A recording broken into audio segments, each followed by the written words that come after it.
Hey guys, welcome back to the channel. So in today's tutorial we're going to be learning how to make a straight gown with a side ruffle. So if this is what you're looking out for, please stay tuned as we get right into the video. Alright, so we're going to be cutting both the front and the back together, as you can see. So I have my front and the back folded into two. Then I have my zipper allowance. So that is my zipper allowance, which is 2 inches. Then I'm going to start taking out measurement from the front piece. So I'm going to input in my shoulder measurement. So go ahead and divide your shoulder circumference by 2 and then input what you have there. So this is what I have for my shoulder. I'll go ahead and mark that. Now for marking your shoulder, we'll go ahead and mark our basic body part, like where we locate our different parts. So I'm going to locate my bust, like I said, my bust. So this should be easier if you've watched our video on how to draft a gown. So this is just us drafting a gown, but we're going to be reducing the length of this gown since it's going to have some gathers in the down part. So that is my chest, my bust point, then my waist. Then I'm going to be locating my hip right there. Also the length of this gown. So the length of this gown is actually 42 inches, but we're going to be working with 38 here since we are going to be adding another ruffle to the down part of this gown. So let's go ahead and connect these lines together like this. So make sure you are also connecting this straight in order for us to be able to work right. So go ahead and do the same thing, guys.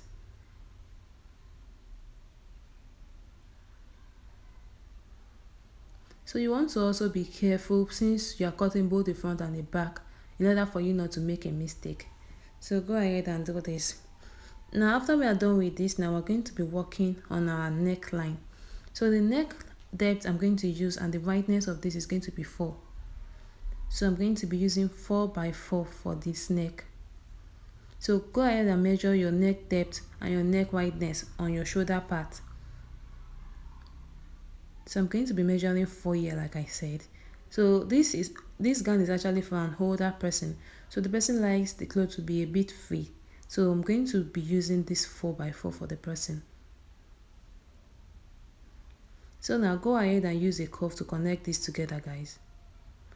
So you should have something like this, and if you don't have a curve, it's totally fine. You can go ahead and just give this a nice curve like this. So I'm just doing this for the purpose of those of us that have a curve, but if you don't have a curve, guys, it is totally fine, like I said. So now we're going to be sloping the shoulder by 1/2 inch since I'm cutting directly on the fabric. So I'm not going to be using 1 inch for my slope. I'm going to be using 1/2 inch in order for me to still have something to join with. Now I'm going to slant this shoulder slope into my neckline now. So now let's work on our chest line. So like I always say, the chest line is usually 2 inches above the bust point. So if your bust point, you're locating your bust on 10, your chest line rather will be 8 inches. So for this, I'm going to just go 2 inches above, or you can go ahead and measure your bust circumference divided by 6, then add 1.5 inches to this and you get your chest line. So that is where I have my chest line. So this is me just basically connecting my chest line, my shoulder slope to my chest line. So go ahead and do this for yours as well, guys. Now that we are done connecting, we have something like this. So we are going to do this for the purpose of our armhole. So we are going to just go ahead and do this. So we're going to fold the midpoint of this like we always do. Then you know the front and the back armholes are always different. So you want to take that into consideration as well. Please watch our videos on basic bodies in order for you to get familiar with these stuffs. Now on this part, I'm going to go ahead and measure half of what I have from my shoulder slope to my chest line. On that point, I'm going to give it a dot so I'll know where it is. Now from where my dot is, go in by 1/2 inch. You should be familiar with this, guys, because we've been doing this a lot on this channel. So connect this together. Then from this point, I'm going to go ahead and use this curve to arrange a nice armhole for this.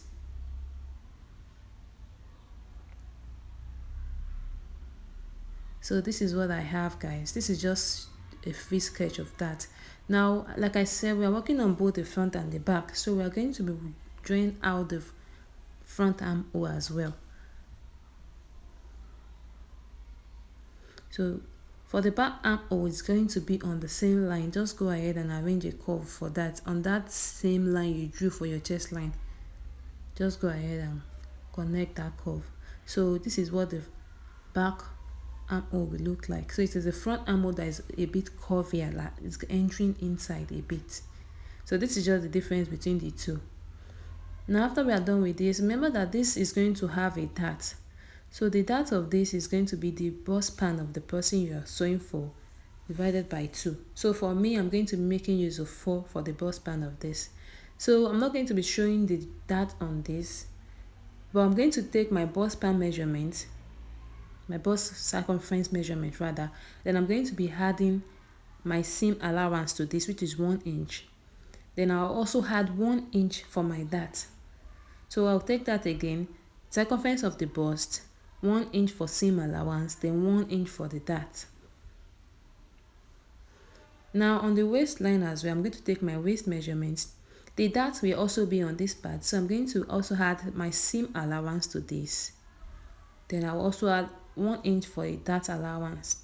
So this gown is going to be a bit free, that is why we're adding allowances to this.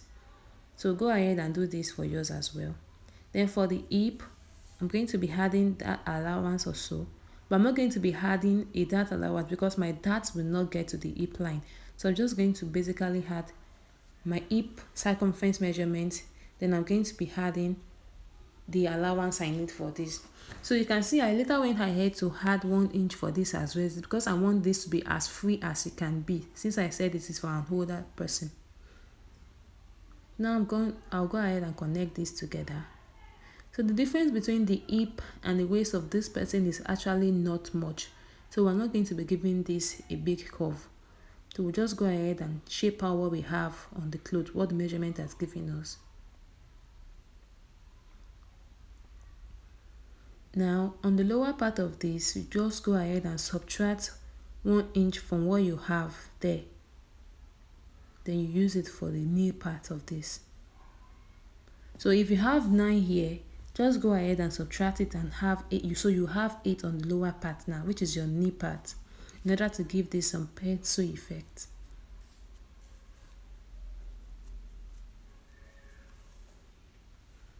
So guys, connect it to the down of this gown as shown. Right. So this is what you have after you are done drafting. Now that we have this, we're going to go ahead and cut this out. So take note of your zipper allowance as well. Like I said, I have a zipper allowance that I've folded before I started drafting the front piece. So I'm going to be using that now to cut this out. Now I'm going to be cutting using the back. Note that guys, cut using the back. Don't use the front measurement, cut this using the back. And then I'm going to be cutting this because I want both the front neckline and the back neckline to be the same. Now this is what it looks like after I'm done cutting, guys. Now I'm going to go ahead and open up my zipper allowance because I cannot work with it like this. So this is me just basically opening this up. So go ahead and take your time to do this. Open up what you have folded in as your zipper allowance. So as you can see, the front is not being opened up, just the back, in order for us to have a place to fix in our zipper.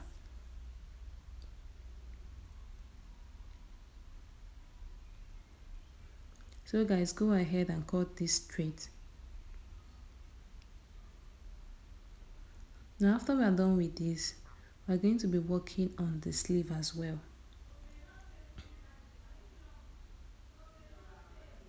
So this is what we have, guys. So I've gone ahead to open both the front of this. So as you can see, the neckline for the front and the back is actually the same, like I said. Now I'm going to be using these 2 pieces for my ruffles. So one of the shorter one is for the lower ruffle. That is the one that will be on the knee part of this gown. Then the one you have that is longer, about 11 to 12 inches, is going to be the ruffle that is going to be from the waistline as shown in the picture. So I'm going to be using these 2 as my ruffle. So I'll go ahead and sew on one side of this just to hem this. For the other side too, I will hem one part of this because the other part is going to be attached to the clothes. Now we are going to be working on the sleeve, guys. So for the sleeve, I'm just basically going to measure the length of this sleeve and add 1.5 allowance to it, as you can see. Then I'm going to draw out my bicep. That is my bicep. Then I'm going to connect these lines together.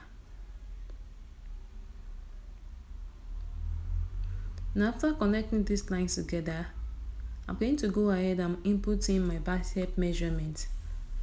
So my bicep measurement plus 1.5 inch allowance as well. Then after I'm done with that, I'm just going to use my hand to sketch out this, as you can see.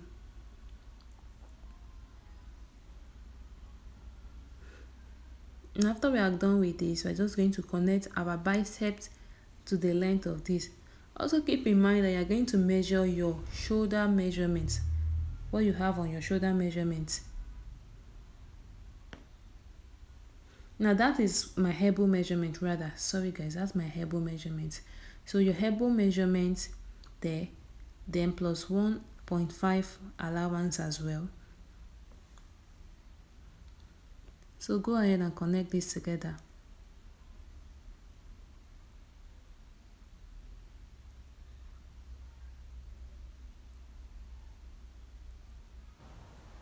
Now this is what we have after we are done with that.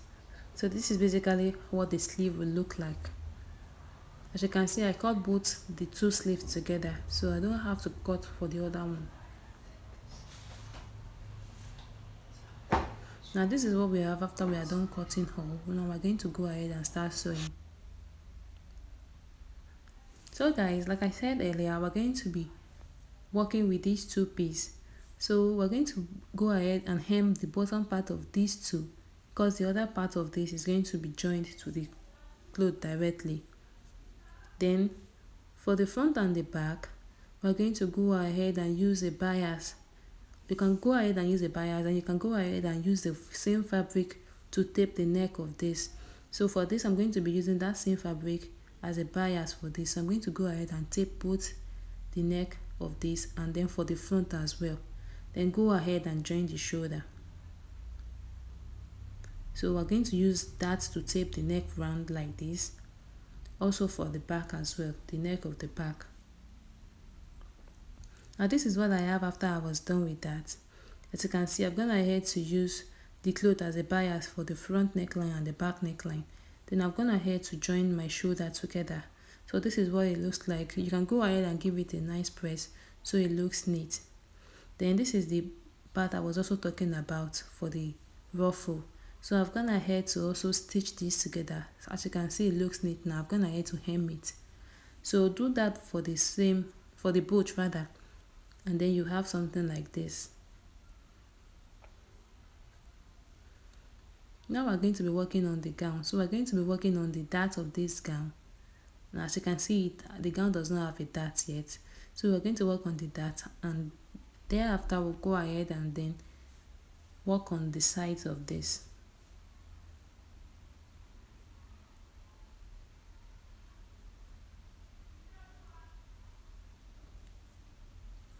So guys, as you can see, this is what the dart looks like.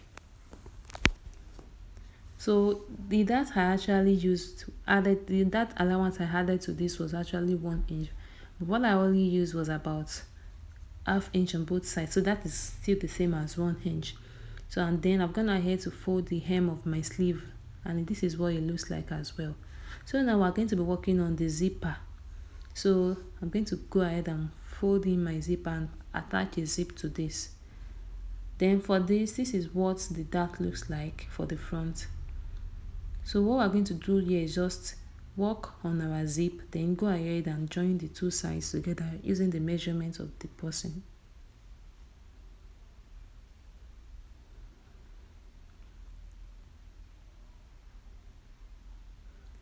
So guys, this is what I have after I was done with that. As you can see, I've gone ahead to stitch both parts together. So this is the measurement of the person I'm actually working with. So, and I've gone ahead to also attach a zipper to this. So what I'm left with is just the sleeve of this and then the ruffles. So this is where I'm going to be attaching the lower ruffle, the one I have on the new part. So this is where it's going to be attached to. So I'll go ahead and gather these together in order for it to be easy for me to fix directly. So I don't have to start making a pleat again. And then for the other part, I'll go ahead and gather it and then mark where I'm going to fix this. So guys, this is what it looks like. I've gone ahead to mark how I want the upper ruffle to look like. So it's going to be straight on this part I've chalked on, as you can see. Then this is what it looks like after I've gone ahead to gather what the ruffles will look like. So I'm just going to directly fix this on the clothes because it is the same measurement with what I have on the knee and then what I've gone ahead to draw with my chalk. So I'll go ahead and fix this directly to the cloth now. So guys, this is what it looks like, the lower and the upper ruffle. So this is what it looks like after I was done. I hope this really worked out for you as well. So if you find this helpful, please subscribe to this channel.